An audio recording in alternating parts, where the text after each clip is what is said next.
지역의 이슈를 짚어드리는 시간 헬로 이슈토크 시작합니다. 4.15 총선이 이제 보름도 남질 않았습니다. 4월 2일부터는 본격적인 선거운동이 시작되는데요. 우리 지역 선거구별 현안은 무엇이 있는지, 후보자 대진표는 어떻게 되는지 이슈토크에서 자세히 살펴보겠습니다. 기와서 경안신학대학원대학교 커뮤니티 정책학과 교수, 그리고 천용길 뉴스민 편집장과 함께합니다. 두 분 어서 오세요. 네, 안녕하십니까. 안녕하십니까. 네. 먼저 자주 언급이 되고 있는 선거군들이 몇몇 있습니다. 대구, 경북 25개 선거구 중에서 주목받는 곳 다시금 점검해보죠. 네, 경북 지역에서 특히 안동, 예천 선거구가 주목을 받고 있는데요. 네. 이상걸 더불어민주당 후보가 일찌감치 공천을 확정지었습니다. 그리고 미래통합당의 김영동 후보가 이 경선 없이 전략공천으로 단수 공천이 됐거든요. 그동안 기존에 서울에서 활동을 하다가 이 젊은 40대 후보를 미래통합당이 공천을 하면서 좀 당의 이미지를 쇄신해 보겠다라는 뜻으로 풀이가 되고 있는데요. 네. 그리고 이 통합당 공천에서 탈락한 이 권택기 후보와 이 바른미래당 출신인 권오을 후보가 무소속으로 출마를 했고요. 이 국가혁명 배당금당에서 신효주 여성 후보가 출마를 했고, 또 이 우리공화당에서 지금 박인우 후보가 지금 출마한 상태입니다. 경북 북부 지역에서는 안동 예천 선거구에 가장 많은 후보가 나왔습니다. 네. 그리고 영천 청도 지역을 한번 살펴보겠습니다. 이 재선을 노리고 있는 현역 의원 이만희 후보가 미래통합당 공천, 단수 공천이 확정이 됐거든요. 그리고 더불어민주당에서는 정우동 전 영천 경찰서장이 일찌감치 공천을 받았고요. 미래통합당 공천에서 좀 탈락했던 김장주 후보가 무소속으로 지금 출마를 했습니다. 네. 그리고 또 국가혁명 배당금당에서도 후보가 나왔고, 여기는 4파전으로 벌어지게 됐습니다. 그리고 전국적인 관심사죠. 수성구 갑지역구. 네. 대구 지역에서는 지난 총선에서 유일하게 더불어민주당 후보로 당선이 됐던 김부겸 현역 의원이 지금 5선 도전을 노리고 있는데, 미래통합당의 경우에도 5선 도전을 노리고 있는 주호영 의원을 수성구 을에서 수성갑으로 이동시켜서 전략공천을 했습니다. 네. 그리고 이진훈 무소속 후보가 전 수성구청장을 했던 이진훈 후보가 출사표를 던졌는데, 이 4월 1일 이 선거운동이 공식 시작되기 전에 사퇴 의사를 밝혔거든요. 네. 아직까지 선관위에 사퇴 서류는 제출이 안 됐지만, 이 본선거가 들어가면 이 선거에서는 사퇴할 것으로 보이고요. 국가혁명 배당금당에서도 박청정 후보가 출마했고, 친박신당의 곽성문 전 의원이 지금 출마한 상태입니다. 아무래도 이 박빙으로 여론조사 결과가 나오고 있는 만큼 전국적인 관심사가 될 것으로 보이고요. 옆 동네인 수성구 을 지역도 이 전국적인 관심사가 됐습니다. 미래통합당에서는 경선을 통해서 이인선 전 경북도 경제부지사가 공천이 됐고, 네. 이상식 전 대구지방경찰청장이 더불어민주당 공천을 받았습니다.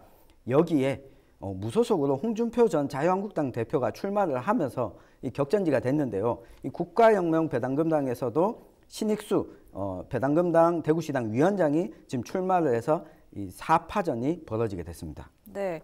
그럼 나머지 선거구별 후보지는 어떻게 포진이 돼 있나요? 네, 방금 우리 천 기자께서 4개 지역구를 소개를 해주셨잖아요. 네.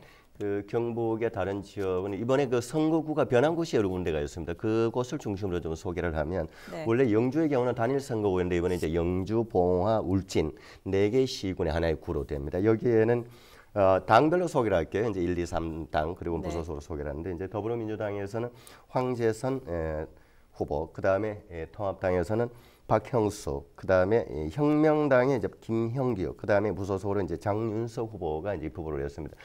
영주 지킴이 범시민 후보 연합으로 해서 이제 출마를 했는 상태죠. 그 다음에 이제 상주와 문경이 또 이제 선거구 이번에 또 바뀌어서 상주와 문경이 한 선거구로 되었습니다.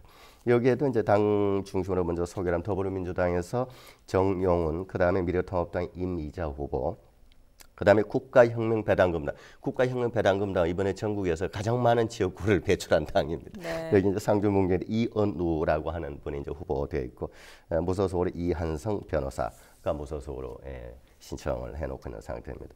그 다음에 이제 경산입니다. 이제 경산은 바로 대구 인근이긴 하지만 이제 경상북도의 행정구역에 들어가는데 단일 선거구입니다. 경산시에는. 전상헌 더불어민주당, 그다음에 윤두현 미래통합당, 그리고 민중당이 남수정, 그다음에 호칭은 생략하겠습니다. 국가혁명배당금당 정혜영, 그다음에 무소속으로 이제 이권우, 그다음에 네. 군이 의성, 청송, 영도, 이것도 이번에 이제 선거구가 또 조금 바뀌어서 이렇게 네 개 군이 한 선거구가 됩니다. 군이 의성, 청송, 영덕이 들어가는데요. 더불어민주당에서는 강부성, 그리고 미래통합당 김희국, 그다음에 국가혁명배당금당의 이광희, 이 세 분이 후보되어 있습니다. 네, 각 선거블록 후보진들을 소개해 주셨는데 지금 정당별 공약들도 속속 공개가 되고 있습니다. 네. 어떤 공약들이 주로 등장했나요? 네, 우리 지역에 출마한 후보자들이 지역 공약을 한번 좀 살펴봐야 될 것 같은데요. 일단은 코로나19 사태 때문에 사실 정당들의 이 공약, 정책이 어떤 건지 좀 알기가 쉽지 않습니다. 이 민주당의 경우에는 대구 경북 지역의 20조의 뉴딜 전략을 발표했습니다. 7가지 주요한 공약을 냈는데요. 민생 경제를 우선 지원하고 코로나19로 인한 피해 기업 지원, 또 경제 기반 복구와 일자리 창출, 전략 산업 육성에 20조의 예산을 끌어와서 대구 경북 지역에 투자를 하겠다, 이렇게 밝혔습니다. 이 단계별로는 우선적으로 코로나19로 인한 피해자 지원을 우선적으로 하고, 그 다음에 대구 경북 지역 신도시 2조 프로젝트, 또 지금 벌어지고 있는 세계적인 유행, 팬데믹 예방과 대응을 위한 허브를 갖추겠다. 그리고 경부선 도심 구간을 지하화시켜서 지역 경제를 좀 활성화시키겠다. 아무래도 지하하게 되면 공사 비용이나 건설을 하는데 더 많은 인력이나 이런 것들이 들어가게 되거든요. 네. 이걸 통해서 대구 경북 지역의 경제를 활성화시켰다, 이런 공약을 발표했고요. 미래통합당 역시 주요하게 대구 경북 지역의 발전 전략, 그러니까 주요한 굵직굵직한 큰 사업들을 추진하겠다는 공약을 내놨는데요. 일단 대구 지역의 서대구 역세권 개발, 이 KTX가 서대구 역사가 생기면서 이쪽 지역을 좀 발전을 시키면서 대구뿐만 아니라 이 경북 지역, 서남부 지역의 경북 지역도 발전을 함께 시키겠다, 이런 공약과 더불어서 대구 경북 지역에 좀 수건 과제죠. 대구 경북 통합신공항 이전을 통한 산업 활성화까지 공약을 제시를 했습니다. 그리고 이 나머지 정당들을 보면 특히 국가혁명배당금당, 우리공화당 같은 후보들이 출마한 지역들은 지역 맞춤형 공약보다는 전국적인 공약. 예를 들면 국가혁명배당금당은 전 국민에게 배당금을 150만 원씩 지급한다든가, 결혼을 하면 수당을 1억씩 준다든가, 이런 공약을 지역 후보들이 일제히 같이 내놨고요. 우리공화당의 경우에는 박근혜 전 대통령 무죄 촉구 석방, 그리고 여기에 더해서 지금 문재인 정부의 권력형 비리 심판, 이 공약들을 지역 후보들도 그대로 가지고 나왔습니다. 네. 아무래도 지역 현안에 따라서 움직이는 유권자들이 많습니다. 대구 쪽 현안부터 좀 짚어보죠. 네, 대구는 뭐니 해도 그 수성구를 좀 볼 필요가 있는데요. 수성구는 이제 지난번에 대구 신청사 이전 부지가 확정되었거든요. 네. 그 시점에 대구의 몇 개 구군이 신청사를 유치하기 위해서 굉장한 경쟁을 벌였잖아요. 그러다 이제 달서구에 이제 둘이 정수장터. 지금 이 코로나 상황에서 전국의 119 차들이 다 거기 와서 대기하고 있는 곳이 그 일대인데, 네. 이 당시 이제 수성구는 신청사 관련해서 유치와 같은 그런 움직임은 없었습니다. 그러나 그 이후에 이제 최근에 와서 대구 연호지구, 그 삼성 라이온즈 그 야구장 있는 그 일대가 연호지구입니다. 수성구. 그 일대에 지금 현재 범어동에 있는 대구의 법원과 검찰청이 법조타운이 그쪽으로 이전을 하게 됩니다. 그러면 지금 범어동에 남게 되는 그 부지를 어떻게 활용할 거냐에 대해서 굉장히 정책적으로 관심을 가지고 있고, 또 하나는 조금 경북 쪽으로 넘어오면은요, 지금 이제 문경, 예천이 이번에 한 지역구가 됐거든요. 네. 원래는 이제 안동 단일 선거구인데 이번 총선부터 해서 예천이 포함돼서 문경, 예천이 한 선거구가 되다 보니까 안동, 예천, 네. 안동, 예천이 그러다 보니까 안동, 예천의 그 행정구역 통합이 또 하나의 지금 대단한 관심사로 떠오르고 있습니다. 뭐 그럴 수밖에 없죠. 또 경북도 신청사도 안동과 예천 경계지역이 이미 들어와 있고, 또 국회의원 선거도 이 안동과 예천이 단일 선거가 되다 보니까 이 행정구역 통합이 상당히 관건으로 떠오르면서 또 하나 지금 저 코로나 상황이 되니까 각 지역의 후보들도 이제 감염병 관련된 전문 병원을 뭐 유치를 하겠다, 만들겠다 이런 공약들을 좀 내놓고 있습니다. 네.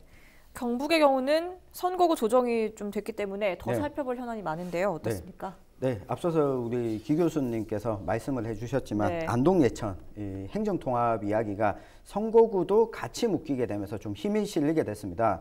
이 당초에 안동은 단독 선거구였고 예천의 경우에는 영주 문경과 함께 묶여 있었거든요. 근데 생활권은 도청 신도시가 설립되면서 안동과 함께 묶어야 된다. 그래야지만 원도심의 공동화를 막을 수 있다. 이런 지역민들의 목소리가 있었고 지난해 그 지방행정학회에서 선거구 획정을 경북 북부 지역을 재조정해야 된다. 이런 의견을 선거구 획정에 냈고 이게 받아들여졌습니다. 그러니까 안동과 예천 시민들 입장에서는 이제 행정통합이 드디어 가셔야 되는 게 아닌가라고 하는 기대를 가지게 됐는데요. 각 후보들이 내놓은 공약도 안동 예천을 함께 묶는 도청 신도시와 삼각벨트를 구성하는 공약들을 많이 내놓고 있어서 이 부분을 유권자들 입장에선 어떤 공약이 실현 가능한가 좀 따져볼 필요가 있어 보이고요. 그리고 다른 지역의 경우에도 지금 생활권 중심으로 묶여 있거든요. 이 상주 문경의 경우에는 생활권으로 묶여 있다 보니까 이 상주 문경 벨트를 통해서 새로운 산업을 어떻게 발전시킬 거냐 이 공약들을 후보들이 내놓고 있는데 이 부분을 잘 살펴보시기 바랍니다. 네.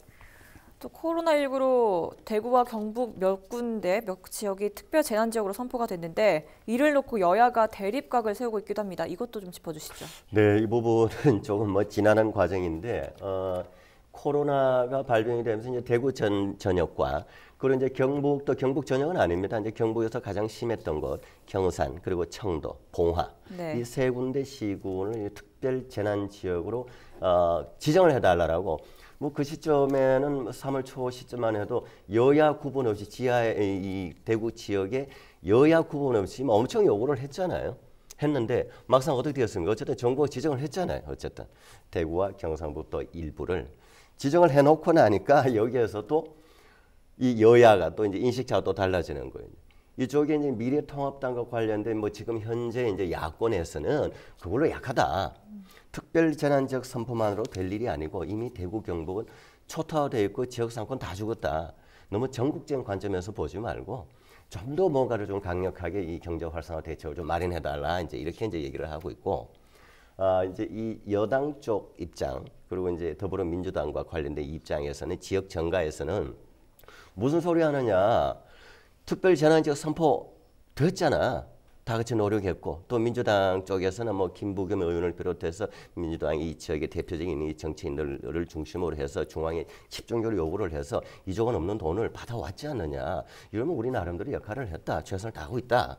그러면 거꾸로 당신들은 여러분들은 뭐 하느냐. 지역에 30년 정도 여기 뿌리를 받고 여기에 그야말로 소위 말해서 깃발만 꽂으면 당선된다 하는 이곳의 미래통합당 그 앞에 뭐 자유한국당 이름은 많이 바뀌었지만 당신들이 오히려 더 무능하지 않았냐. 이 TK에. TK 뭘 했느냐. 이름하여 TK에서 지금의 야권 세력 미래통합당을 중심으로 야권 세력에 대해서 이 민주당 쪽의 이 집권당 이 집권 세력 쪽에서는 오히려 TK 무능론이다. 이 무능한 거 아니냐. 이렇게 이제 공방을 이어가고 있는 상황입니다. 네. 네. 그렇다면 그 사이에 벌었던 선거 관련 사건 사고도 좀 짚어보죠. 네. 여러 가지 해프닝이 있지 않았습니까? 맞습니다. 이 선거를 앞두고 있다 보니 특히 이 거대 양당들의 세대결이 두드러졌는데요. 대구에서는 지난달 26일이었죠. 코로나19 긴급재난지원금 추경 예산 편성을 위해서 대구시의 본회의가 열렸습니다. 이 자리에서 권영진 대구시장이 회의를 마치고 나가는데 이질련 더불어민주당 소속 대구시의원이 항의를 했습니다. 본회의 중에도 이 질의를 계속했었는데요. 왜 지급 시기가 총선 이후가 되느냐, 그리고 지급 방법이 왜 현금이 아닌 카드와 상품권으로 지급을 하느냐, 이 문제를 계속해서 따졌고 사실 권영진 시장이 좀 논란을 자초한 면이 있거든요. 이 총선 이후에 지급하겠다라고 밝혔다가 그 다음 날에는 다시 온라인 신청은 선거 전에도 지급할 수 있다. 이렇게 되면서 시민들이 좀 혼란을 겪었습니다. 그리고 긴급재난지원금이라는 명칭에 맞게 좀 빠르게 지급해달라 이런 요구를 이야기를 했는데 권영진 시장이 본회의장을 빠져나가는 과정에서 이질련 의원이 계속해서 질의를 하니까 휘청거리면서 계단에 옆에 있는 벽을 짚고 살짝 쓰러졌습니다. 그리고 이후에는 병원에 이송이 됐고 한동안 병원에서 좀 안정을 취했거든요. 이제는 권영진 시장이 지금 퇴원을 하고 관사에서 대기 중이라고 하는데 이제 좀 복귀할 때가 되지 않나 싶은데요. 네. 어쨌든 더불어민주당과 미래통합당 사이에서 서로 이 갈등이 좀 벌어진 모양새였고요. 네. 그리고 또 이 김부겸 수성구 갑지역 현역 의원 더불어민주당 의원 사무실 앞에 계란을 투척한 사건이 있었거든요. 계란도 투척하고 여기에 문재인 대통령을 비난하는 이 포스팅도 붙이기도 하고 네. 이것 때문에 경찰에서 수사를 했는데 40대 남성으로 확인이 됐습니다. 그리고 이 40대 남성은 우리공화당 당원인 것으로 좀 확인이 됐거든요. 그런데 뭐 김부겸 의원은 어쨌든 이 처벌은 원하지 않는다. 그리고 자유민주주의 국가에서 어쨌든 의견을 개진하는 것은 우리가 지향해야 된다.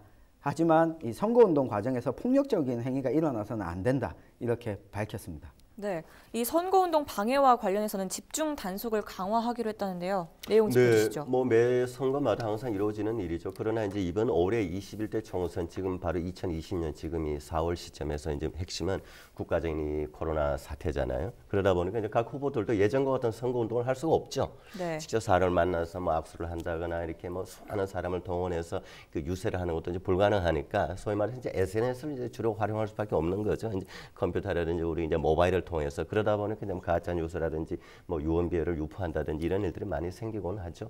이런 부분에 있어서 이제 그 선거관리위원회에서도 그야말로 이제 24시간 주의학 구분 없이 이 법적인 문제가 되는 부분은 이제 접수를 받겠다라는 것이고 또 이 늘 이제 선거마다 광역 단위에서 공정선거 지원단이라고 해서 그 자원봉사자들도 많이 들어가 있고요. 이제 이런 분들을 이제 그 동원을 해서 집중적으로 이제 감시 감독을 하겠다라고 이제 밝히고 있습니다. 그렇군요. 이 와중에 31일이었죠. 대구 북구 주성영 후보가 돌연 사퇴 의사를 밝히면서 이슈가 되기도 했습니다. 좀 갑작스러웠죠? 네, 맞습니다. 후보자 TV토론회가 열린 자리였었는데요. TV토론회를 다 진행하고 마무리 발언을 하는 자리에서 무소속의 주성영 후보가 사퇴 의사를 밝혔습니다. 미래통합당 공천에는 승복하지 못하지만 문재인 정권 심판이라는 대의에 맞춰서 후보직을 사퇴한다 이렇게 밝혔는데요. 아무래도 여론조사 결과가 발표됐는데 본인이 생각했던 것보다 이 결과가 좋지 않아서 사퇴 의사를 밝힌 것으로 보입니다. 때문에 지금 북구 1지역 같은 경우에는 더불어민주당의 홍일학 현 국회의원 그리고 미래통합당의 김승수 전 대구시 행정부시장 그리고 정의당의 이영재 전 북구의원 국가혁명 배당금당의 박은순 후보 이 4명의 대결로 좁혀졌습니다. 네. 보궐선거 이야기도 해보죠. 지금 보궐선거도 미니 총선이 될 것이다 이런 전망이 있던데요. 네, 원래 같으면 지금 이제 올해 이제 21대 국회의원 총선이 열리고 있는 상황이니까 이 보궐선거는 관심을 좀 덜 받게 되죠. 네. 만약에 이것이 대통령 선거도 없고 그다음에 국회의원 총선도 없는 시점에 보궐선거가 열렸으면 그야말로 미니 총선이 되는 겁니다. 그럴 수밖에 없는 것이 전국에 8개의 기초단체장을 뽑는 보궐선거입니다. 이 보궐선거를 하는 이유는 이제 그 공직자법에 의해서 시장 군수직을 이제 구청장이든 이제 상실되는 경우 이런 경우 또는 이번에 이제 국회의원 총선에 그 국회의원 후보로 나가다 보니까 구청장이라든지 시장 군수 사퇴를 했기 때문에 생긴 공백을 이제 메우는 선거가 이 보궐선거입니다. 네. 이 전국 8군데인데 우리 대구 경북 지역에서는 가장 핫한 곳이 경북 상주입니다. 네. 상주 시장 보궐선거를 지금 하고 있습니다. 국회의원 선거 좀 가려져 있긴 하지만 이 대단히 지금 핫한 선거인데 이미 이제 경선 다 끝났고 해서 결과를 지켜봐야 되는. 그러나 또 한편으로는 이렇게 늘 지적되는 얘기지만 이런 보궐선거를 언제까지 해야 되느냐. 이 책임론이 따르죠. 뭐 행정력 낭비되고 예산 들어가니까. 그런 부분은 여전히 아쉬움으로 남습니다. 네. 네. 코로나19 이슈와 총선 이슈를 집중 조명해보고 있는 헬로 이슈토크. 이 시간에는 예측하기 어려운 선거 판도 전반을 살펴봤고요. 함께해 주신 두 분 오늘 말씀 고맙습니다. 네, 고맙습니다. 네, 고맙습니다. 네.